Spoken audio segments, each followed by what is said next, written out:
العلی العظیم اعوذ باللہ من الشیطان اللعین الرجیم بسم اللہ الرحمن الرحیم الحمدللہ رب العالمین والصلاة والسلام علی اشرف الانبیاء والمرسلین وخاتم النبیین مولانا ابی القاسم محمد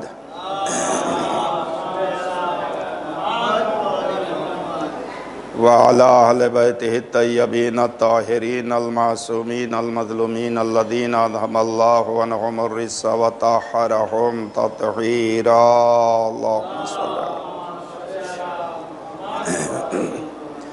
أما بعد فقد قال سبحانه تبارك وتعالى في محكم كتابه ومتقن خطابه وقوله الحق بسم الله الرحمن الرحيم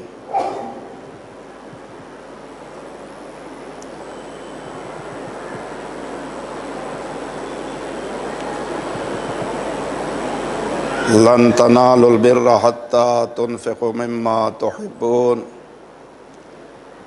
عزیزان گرامی، آج ماہ محرم الحرام کی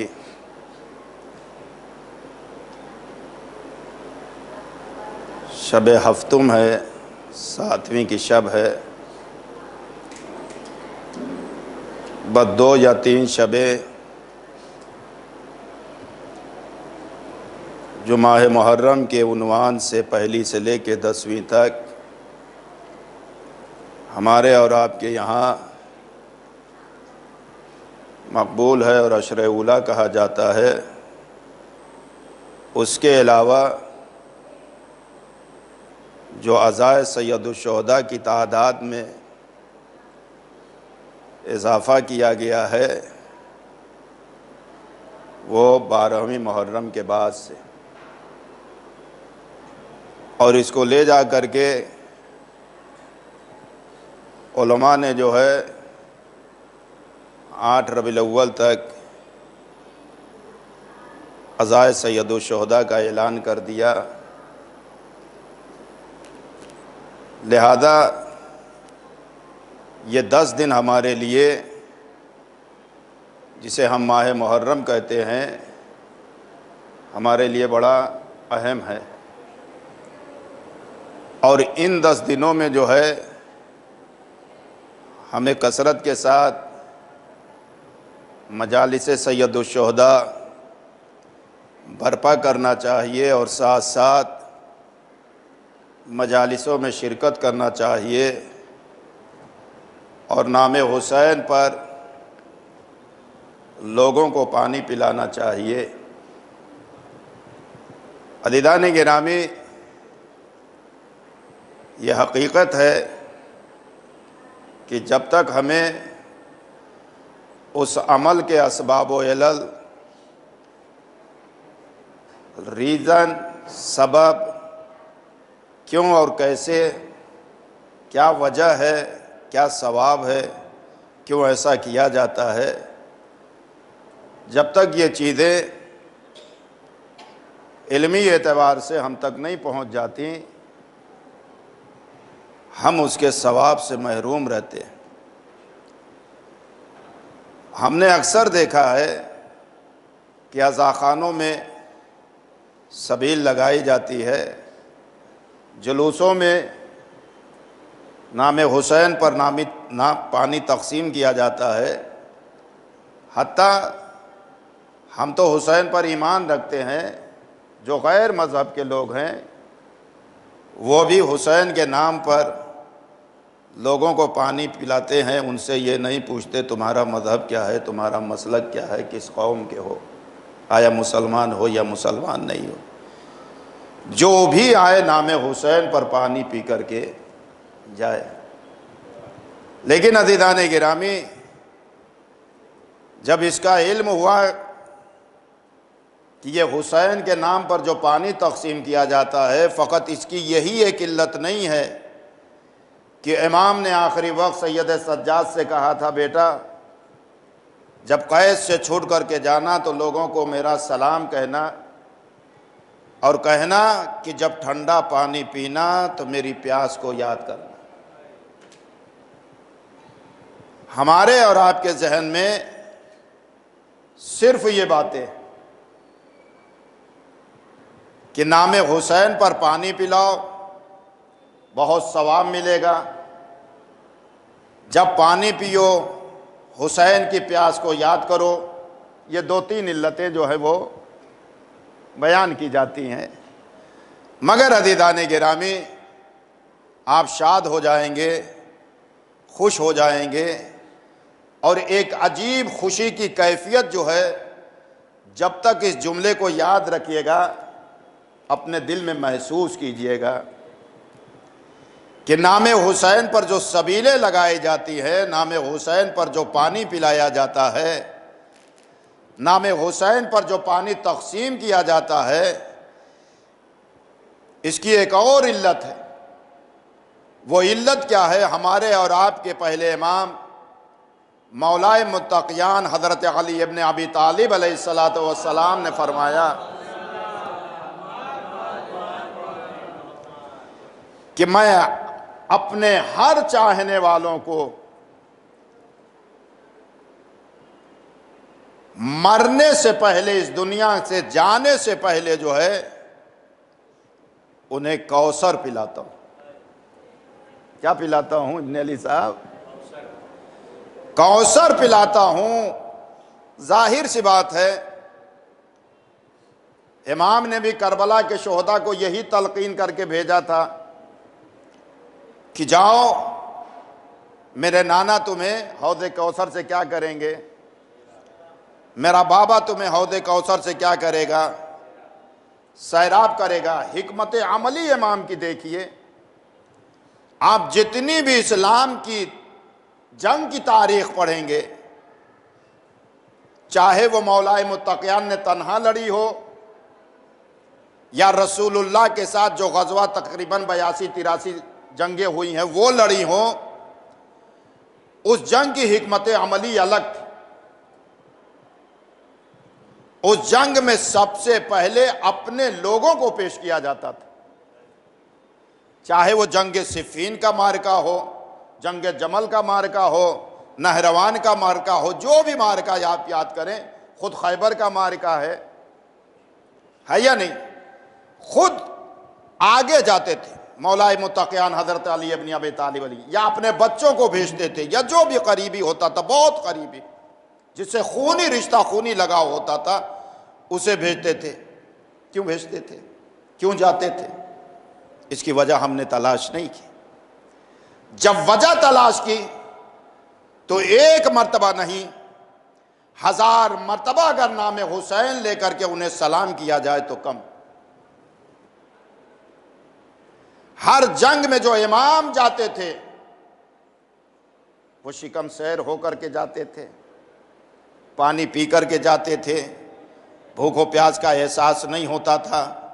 اگر ہم نہ جائیں گے، کل کوئی یہ کہہ دے گا کہ خود نہ گئے، بچوں کو نہ بھیجا، لوگوں کا گلا کٹواتے رہے، جو چاہنے والے تھے انہیں مرواتے رہے، وغیرہ وغیرہ۔ یہ پرانی جنگوں میں ہوا جو مولا کائنات نے لڑی، یا رسول اللہ کے ساتھ جو ہے، رسول اللہ کے سامنے میں بتلا رہا ہوں پانی ہے کیا۔ لیکن امام حسین علیہ السلام نے جو کربلا میں جنگ کی ترتیب دی، وہ ان لوگوں سے کہا کہ جو امام کے ساتھی تھے، امام کے قریب تھے، ان سے کہا پہلے تم جاؤ، اور ہر ایک جو ہے وہ یہاں پر شہادت کے لیے آگے بڑھ رہا تھا۔ یہ جا کر کے آپ تاریخ کربلا پڑھیے، آپ کو ملے گا۔ لہذا علماء نے عجیب جملہ یہاں پر کہا ہے کہ کربلا ایک ایسی جنگ ہے، ایک ایسا معرکہ ہے اسلام کا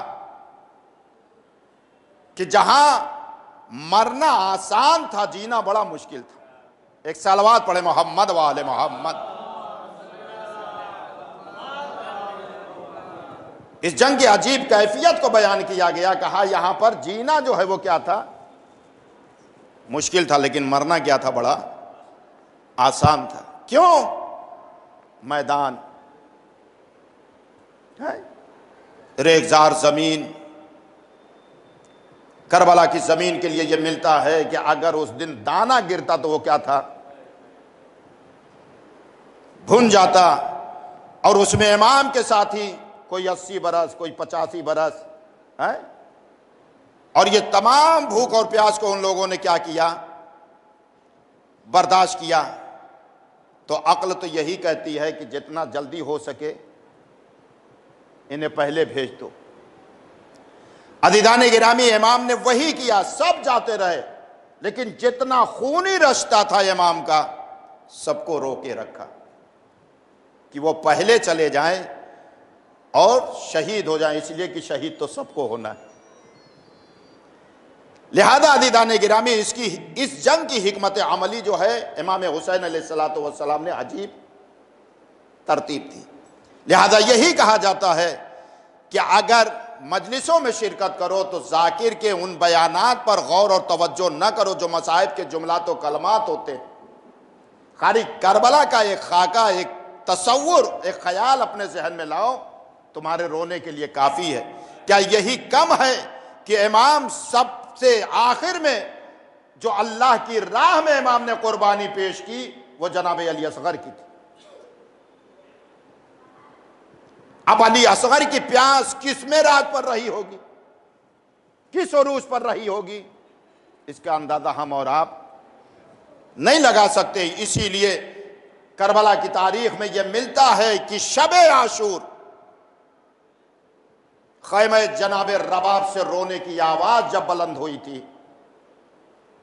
تو امام خیمہ رباب میں پہنچے اور کیا کہا تھا معلوم ہے؟ رباب رونے کا سبب کیا ہے؟ رو کے کہتی ہیں آقا حسین میرا اصغر مر گیا۔ یعنی سوچئے شدت پیاس کی وجہ سے۔ کہا کیوں ایسا کہہ رہی ہو؟ کہا جب میں اصغر کو بلاتی تھی تو اصغر میری آواز پر آنکھ کھول دیتا تھا، مگر اب اصغر آنکھ بھی نہیں کھول رہا ہے۔ سوچئے آپ، سوچئے آپ پیاس کی شدت کو۔ تو عزیزان گرامی، مولائے متقیان حضرت علی ابن ابی طالب علیہ السلام نے جو یہ فرمایا تھا، فرمایا کہ ہم اپنے چاہنے والوں کو اس دنیا سے جانے سے پہلے آب کوثر سے سیراب کریں گے۔ تو علماء نے تلاش کیا، کہا آب کوثر ہے کہاں؟ مولا آخر سیراب کس سے کریں گے؟ آخر میں نتیجہ کیا نکالا؟ کہا جو نام حسین پر سبیلوں پر تمہیں تقسیم کیا جاتا ہے پانی، یہ ظاہراً پانی ہوتا ہے مگر یہی کیا ہوتا ہے؟ آب کوثر ہوتا ہے۔ ایک صلوات پڑھیں محمد وآل محمد۔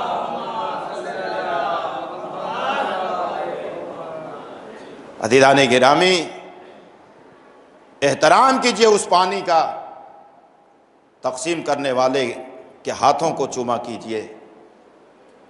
اس سبیل حسین، نظر حسین پر آپ کو پانی نہیں پلا رہے ہیں بلکہ مولا کے قول کے مطابق آپ کو آب کوثر پلا رہے ہیں۔ یہ ہے کربلا، اور میں کہتا ہوں اپنی قسمت پر ناز کیا کرو۔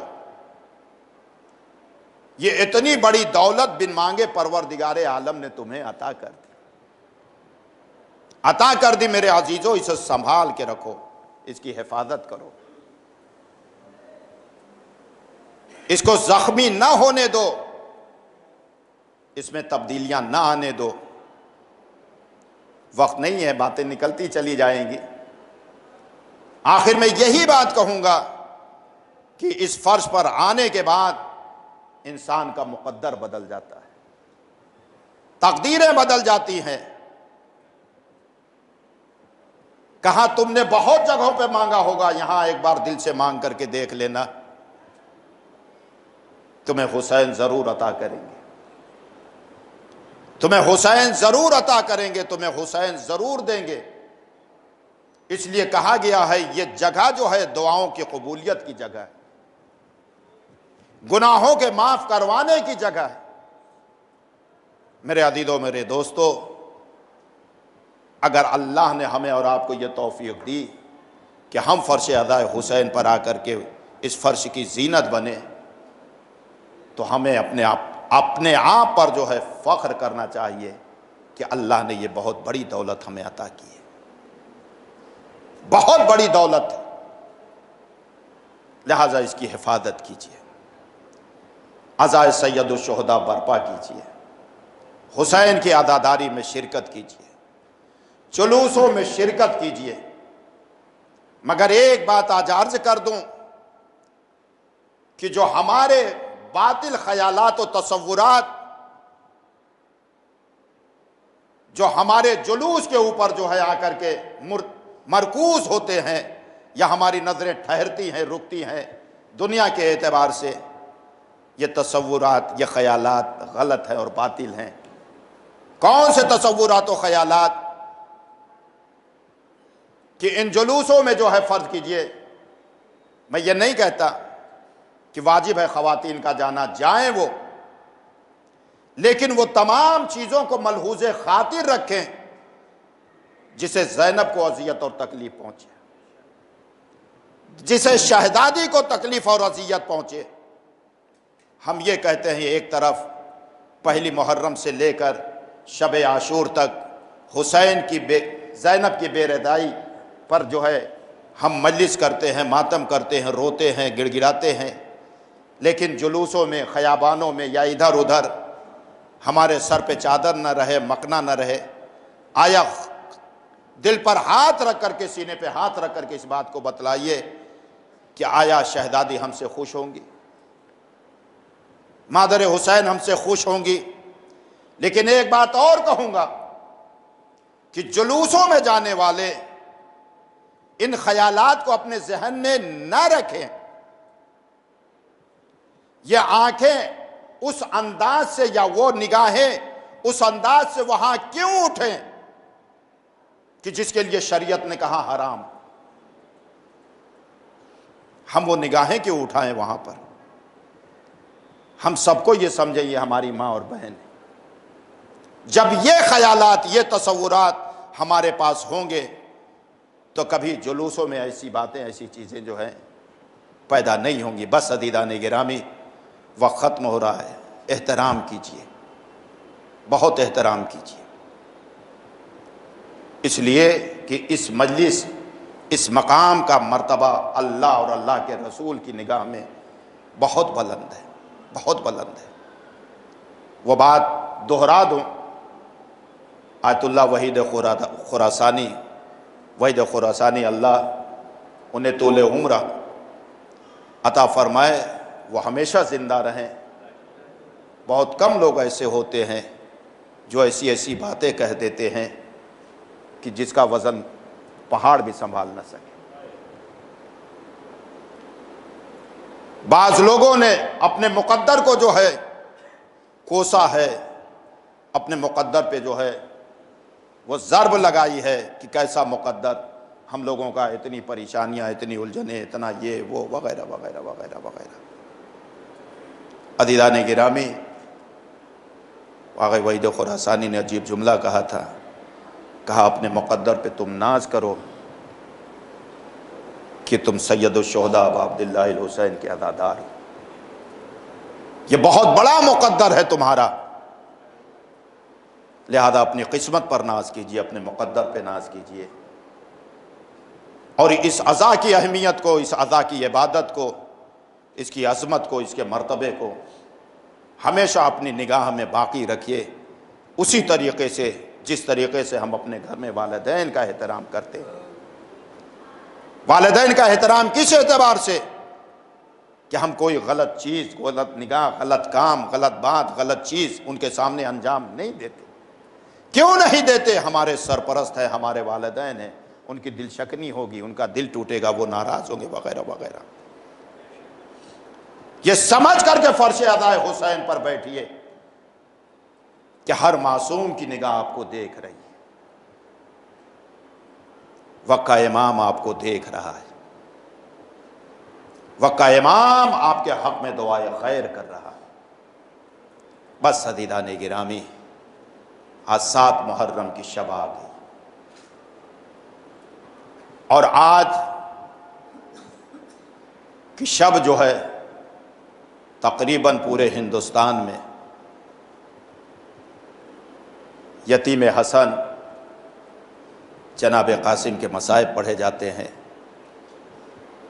بس ایک دو جملہ کہوں گا مہدی کے سلسلے میں کہ اس پر اعتراض کرنا، معترض ہونا غلط بات ہے، اس وجہ سے کہ کوئی ایسی شے یا ایسا کام اس میں انجام نہیں دیا جاتا جو شریعت کے خلاف۔ یہ ایک ماں کی حسرت ہے، ایک ماں کی یاد ہے جو منائی جاتی ہے۔ آج ہمارے گھروں میں بھی یہ ہوتا ہے کہ اگر ماں آرزو اور تمنا کرتی ہوئی اس دنیا سے چلی جائے تو بھائی اور بہن مل کر کے وہ آرزو اور تمناؤں کو جو ہے پورا کرتے ہیں۔ جب بھائی کی شادی ہو تو وہ تمام چیزیں جو ہیں بھائی بہن مل کر کے جو ہے پورا کرتے ہیں کہ میری ماں کی آرزو تھی، میری ماں کی تمنا تھی، وغیرہ وغیرہ۔ اور جا کر کے آپ دیکھ لیجئے، کتاب یہیں پر ہے،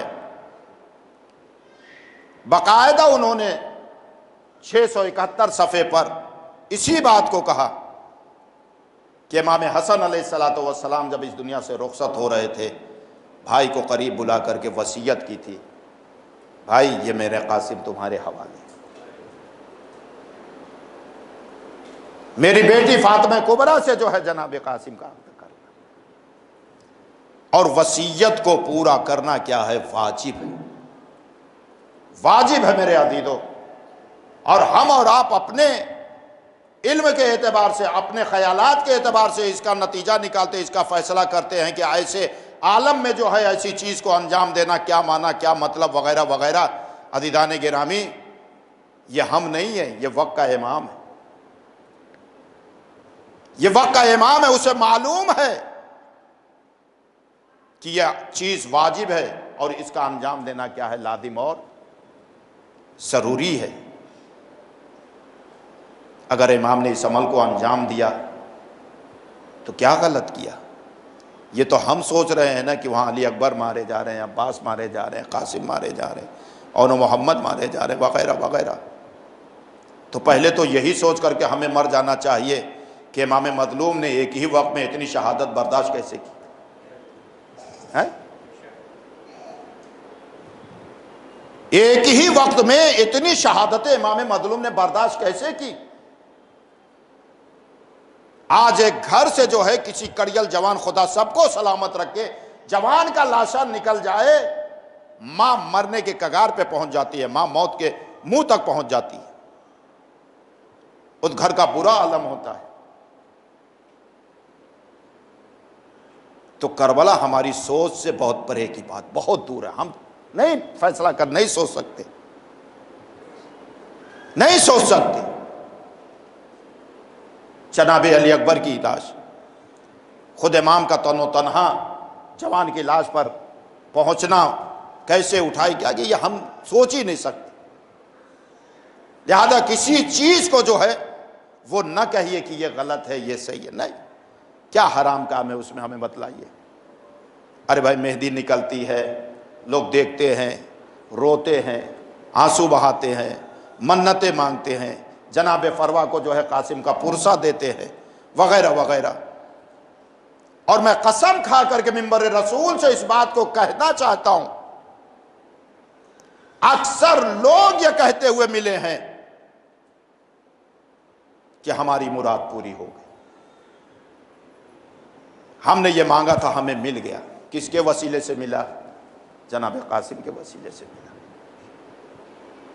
اور ہم تو بہت دور کی بات ہے، غیر قومیں آ کر کے جو ہے جناب قاسم کی مہدی میں شرکت کرتی ہیں، ان کے گھر کی خواتین، عورتیں جو ہیں، اور آ کر کے منت مانگ کر کے جاتی ہیں۔ بعض لوگوں نے، اہل سادات لوگوں نے اعتراض کیا کہ کہاں سے ان لوگوں کو تم لوگ دعوت دیتے ہو؟ یہ لوگ آتے ہیں، انہوں نے کہا خدا کی قسم میں کسی کو دعوت نہیں دیتی، نہ بلاتی ہوں، یہ خود بخود آ کر کے ہمارے سامنے ہاتھ جوڑتے ہیں اور کہتے ہیں کہ ہمیں دور نہ کیجیے گا، ہمیں رہنے دیجیے، بس آج کی رات، کل وہ نہیں آئیں گے، پرسوں وہ نہیں آئیں گے، آج کی رات بالخصوص وہ آتے ہیں اور جناب قاسم کی جو مہدی نکلتی ہے ہاتھوں کو جوڑ کر کے فریاد کرتے ہیں، دعا مانگتے ہیں اور کہہ کے یہ بھی جاتے ہیں کہ جو مانگا تھا وہ مل گیا، جو مانگا تھا وہ مل گیا۔ میرے عزیزوں، میرے دوستوں، پھر اس عمل کو انجام دینے میں کون سی قباحت ہے، کون سی دشواری، کون سی دشواری ہے؟ لہذا بس اتنا ہی کہوں گا کہ جب جناب قاسم کی مہدی نکلے تو بہت احترام سے اٹھائیے گا، اس لیے کہ ایک ماں کی حسرت ہے، ایک ماں کی آرزو ہے اور ایک ماں کی تمنا ہے۔ اور بیوہ عورتوں کے لیے یہ ملتا ہے کہ جب شوہر کا سایہ سر سے اڑ جاتا ہے تو اس کی تمام تر جو ہے نگاہیں جو ہے مرکوز ہو جاتی ہیں بچے پر، اور وہ طرح طرح کی خواہشات آرزوؤں کو اپنے قلب میں، اپنے دل میں جو ہے جنم دیتی رہتی ہے۔ جناب قاسم ہیں، جب امام حسن اس دنیا سے رخصت ہوئے تھے تو جناب قاسم کی عمر 2.5 برس یا 3 برس تھی۔ اس وقت جو ہے، میں پوری بات بیان نہیں کروں گا، اسی وقت امام نے جو ہے اپنی بہن کے گھر بھیجنے کے لیے جناب قاسم کو ذریعہ اور وسیلہ بنایا تھا، لیکن کہا بابا، یعنی مطلب یہ تھا کہ قاسم جا کر کے کہیں گے کیا اپنی زبان سے، تو امام نے جو ہے جناب قاسم کے گریبان کو چاک کر دیا تھا کہ جب تم میری بہن کے یہاں پہنچنا، میری بہن سمجھ جائے گی کہ میرا بھیا جو ہے اس دنیا سے جانے والا ہے۔ عزیزان گرامی، دور گزرتا رہا، یتیمی کا دور بھی جناب قاسم کا گزرتا رہا، لیکن میں کہوں گا آپ حضرات سے کہ یتیمی کیا شے ہوتی ہے۔ کسی یتیم بچے سے پوچھئے یتیمی کسے کہتے ہیں؟ ساری آرزوؤں اور تمناؤں کو جو ہے وہ اپنے قلب میں جو ہے محصور کر کے رکھے ہوئے ہوتا ہے یہ یتیم، اور اسے ظاہر نہیں کرتا، تمام خواہشات کو اپنی پامال کر دیا کرتا ہے۔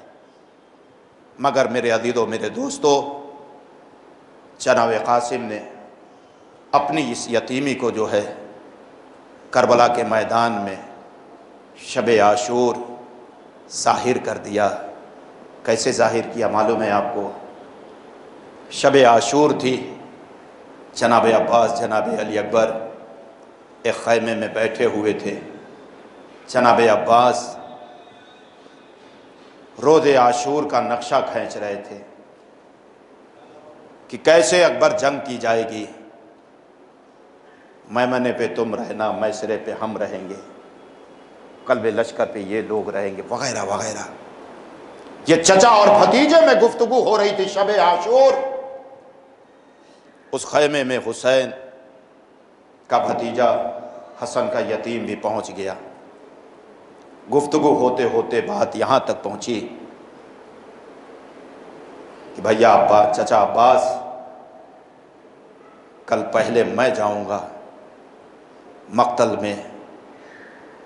میرے عزیزوں، میرے دوستو، بابا الہوائج ابو الفضل العباس نے عجیب جملہ کہا، میرے لال علی اکبر، کل تم چلے جاؤ گے تو یہ یاد رکھنا میرے بھیا کی آنکھوں کا نور چلا جائے گا۔ تم پہلے نہ جاؤ گے، تم سے پہلے تمہارا چچا جائے گا۔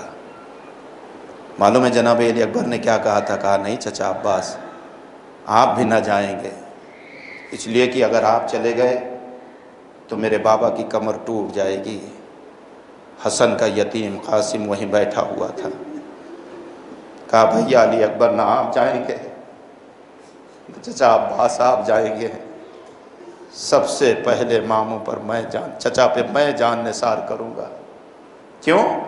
اس لیے کہ میں یتیم ہوں، میرا اتنا صدمہ چچا کو نہیں پہنچے گا۔ اللہ اکبر، اللہ اکبر،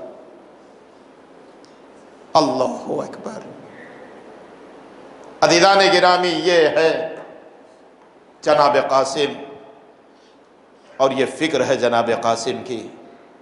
لیجئے وقت ختم ہو رہا ہے، بات کو تمام کر رہا ہوں۔ ساری باتوں کو چھوڑ رہا ہوں۔ جناب قاسم بار بار چچا کے پاس آ رہے ہیں، چچا اس نے جہاد، اس نے جہاد، اس نے جہاد، مگر حسین ایک ہی بات کہہ کے قاسم کی بات کو ختم کر دیتے تھے، میرے لال قاسم تم میرے بھیا سے بہت مشابہ ہو، جب مجھے بھیا کی یاد آتی ہے میں تمہیں دیکھ لیتا ہوں، مجھے دل کو سکون مل جاتا ہے، میں تمہیں کیسے اجازت دے دوں، اجازت نہیں مل رہی ہے۔ راوی کہتا ہے کہ جناب قاسم جو ہے ایک گوشے میں اپنا سر گھٹنے پر رکھ کر کے بہت دیر تک روتے رہے، سوچتے رہے، آخر میں یاد آیا کہ میرے بابا نے دم آخری وقت جو ہے میرے بازو پر ایک تعویذ باندھا تھا، اور ساتھ ساتھ یہ کہا تھا، اے میرے لال قاسم جب مصیبتوں میں گرفتار ہونا، پریشانیاں آ کر کے تمہیں گھیر لے اور کوئی راہ حل نہ ملے تو ان تعویذ کو کھول لینا۔ میرے عزیزو، میرے دوستو، جیسے ہی جناب قاسم کے دل میں یہ خیال آیا، تعویذ کو کھولا، تعویذ پہ کیا لکھا تھا معلوم ہے؟ میرے لال قاسم اس بات کو یاد رکھنا، میں کربلا میں نہیں ہوں گا، جب میرا بھائی حسین نرغ اعداء میں گھر جائے تو میرے لال قاسم میرے بھائی کی طرف سے مقتل میں جنگ کرنے ضرور جانا، جنگ سے پیچھے قدم نہ ہٹانا، اور میرا بھائی اگر اجازت نہ دے تو بار بار اذن اجازت مانگنا، اذن مانگتے رہنا۔ لیجئے میرے عزیزو، میرے دوستو، جیسے ہی جو ہے تحریر تعویذ سے جناب قاسم مطلع ہوئے، روایت کہتی ہے ہاشمی فرزند جو ہے جناب حسن کا یتیم جو ہے اپنی جگہ سے جو ہے خوشی خوشی بلند ہوا اور چچا کے خدمت میں پہنچا، تحریر چچا کے حوالے کی۔ جناب امام حسین علیہ السلام نے اس تحریر کو پڑھا، پڑھنے کے بعد عجیب جملہ کہا، میرے لال قاسم تم نے تو اپنے لیے ایک ڈھال بنا لی، میں تمہیں ضرور اجازت دوں گا، مگر اب یہ تمہارے بابا نے تمہارے لیے وصیت کی ہے، تم اپنی وصیت کو پورا کرو گے، لیکن جو بابا نے میرے لیے وصیت کی تھی وہ میں پوری کروں گا۔ یہ تمام باتیں جو ہیں جو کربلا میں امام حسین علیہ السلام نے جناب قاسم کے لیے انجام دی، وہ تحریر ہے، وہ ساری باتیں میں بیان نہیں کرنا چاہتا، بس آخری بات کہوں گا کہ جب جناب قاسم خیمے سے رخصت ہو کر کے نکلنے لگے تو ان کی شریک حیات جنہیں فاطمہ کبریٰ کہا جاتا ہے ایک مرتبہ آگے بڑھیں، اور آگے بڑھ کر کے قاسم سے کیا جملہ کہا معلوم ہے؟ قاسم تم جا رہے ہو اور عین شباب کے وقت جو ہے تم مقتل میں جا رہے ہو، مجھے اس بات کا یقین ہے تم واپس نہیں آؤ گے، مگر قاسم جب مجھے 11ویں محرم کو مقتل سے گزارا جائے گا تو تمہاری لاش میں کیسے پہچانوں گی؟ اے میرے عزیزو، اے میرے دوستو، جناب قاسم نے کیا کیا؟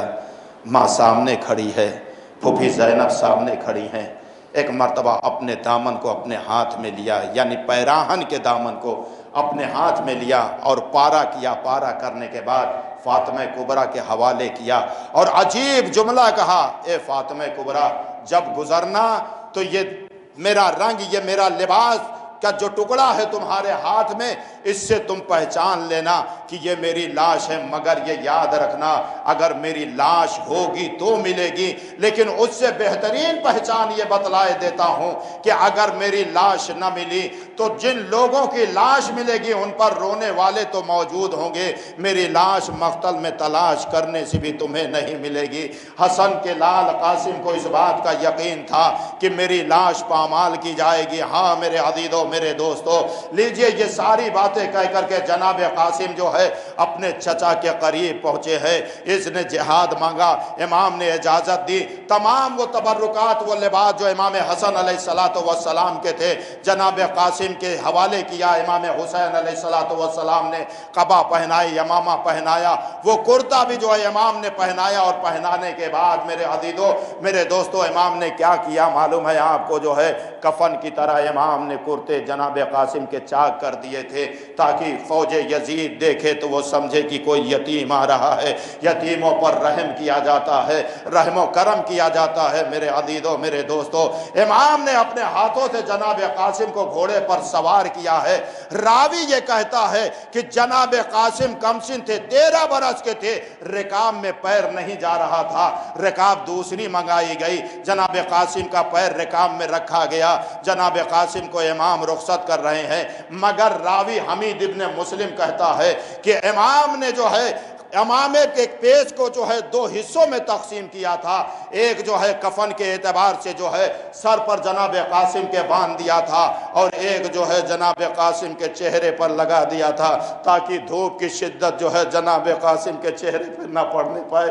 حمید ابن مسلم کہتا ہے جب خیمے سے جناب قاسم نکلے ہیں ایسا لگ رہا تھا کہ جیسے ایک چاند جو ہے نمودار ہو رہا ہے، اتنے حسین اور جمیل تھے جناب قاسم۔ میرے عزیزو، جب راوی کا یہ حال ہے، کہتا ہے وہ منظر میں بھول نہیں سکتا، تو خیمے میں جس ماں نے رخصت کیا ہوگا اس کے دل کا حال کون بیان کر سکتا ہے، جس پھوپھی نے رخصت کیا ہوگا اس کے دل کا حال کون بیان کر سکتا ہے، جو چچا رخصت کر رہا ہے اس کی کیفیت کو کون بتا سکتا ہے۔ میرے عزیزو، میرے دوستو، لیجئے جناب قاسم کو امام حسن علیہ السلام نے سجا کر کے مقتل کی طرف رخصت کیا ہے۔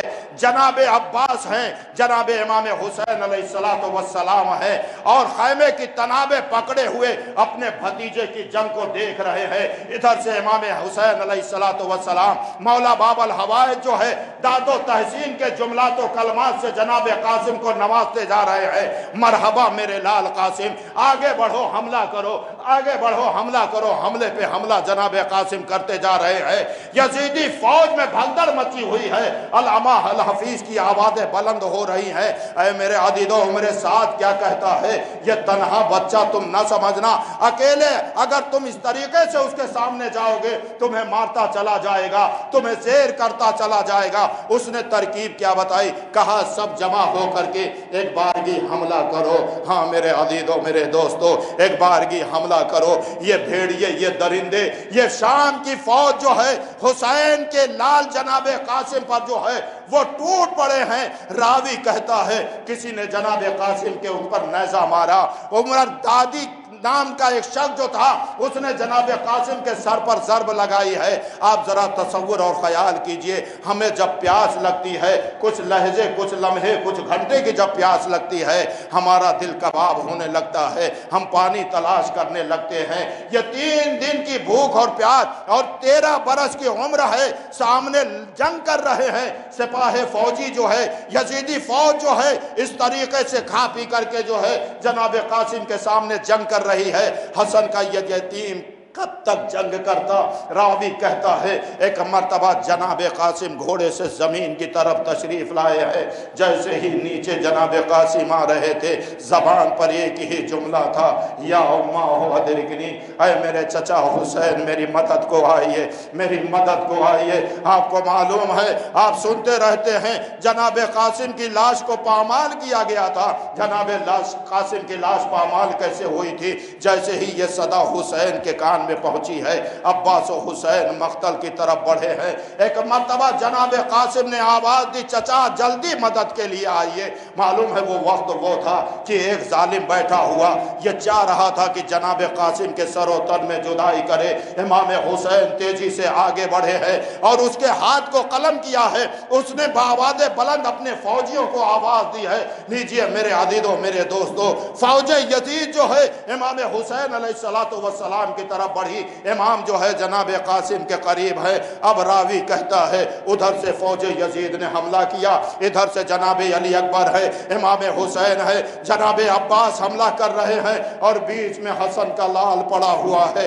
راوی کہتا ہے حملے میں اب دیکھا نہ گیا، ادھر کے گھوڑے ادھر ہو رہے تھے، ادھر کے گھوڑے ادھر ہو رہے تھے۔ راوی کہتا ہے گھوڑے کی ٹاپیں جیسے جیسے جناب قاسم کے سینے پر پڑتی تھی، جناب قاسم جو ہے بیٹھ جاتے تھے زمین کربلا پر اور ہاتھوں کو فلند کر کے کہتے تھے، یا اماں ادرکنی، چچا میری مدد کو آئیے۔ اس طریقے سے جناب قاسم جو ہے گھوڑوں کی ٹاپوں سے پامال ہو رہے تھے۔ امام حسین علیہ السلام دشمنوں کو جو ہے دور بھگاتے ہوئے کافی دور نکل گئے۔ اب جب فوجیں بھاگ گئی تو امام نے جناب قاسم کو تلاش کرنا شروع کیا، مگر میرے عزیزوں، میرے دوستوں، جناب قاسم کی میت ہو تو نظر آئے، جناب قاسم کا لاشا مقتل میں ہو تو نظر آئے۔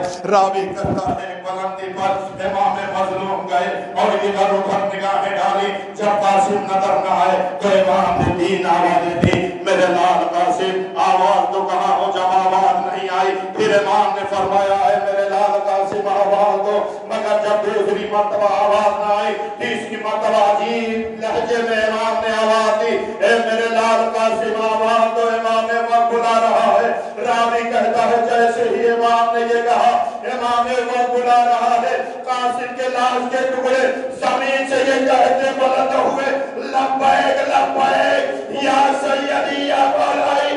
اس آواز کے سہارے امام مظلوم قاسم کے لاش کے ٹکڑے پہ پہنچے اور چا بجا سے جناب قاسم کے لاش کے ٹکڑوں کو جمع کیا۔ بس آخری بات، جملہ تمام، مجلس تمام میرے عزیزو، امام نے جناب قاسم کے لاش کے ٹکڑے کو ایک گٹھری میں جمع کیا۔ ترکیب یہی دیکھی گئی تھی، امام میتوں کو خیمے میں لے جا رہے تھے، مگر ان کا ایک ظاہری وجود تھا، دیکھا جا رہا تھا یہ لاش علی اکبر آ رہی ہے، یہ لاش حبیب آ رہی ہے، یہ آن محمد کی لاش آ رہی ہے، مگر جب امام لاش قاسم کو لے کے مقتل کی طرف بڑھے، ام فروا آگے بڑھی، زینب سے لپٹ گئی، اے شہزادی، ارے کیا میرے بچے سے کوئی غلطی ہو گئی؟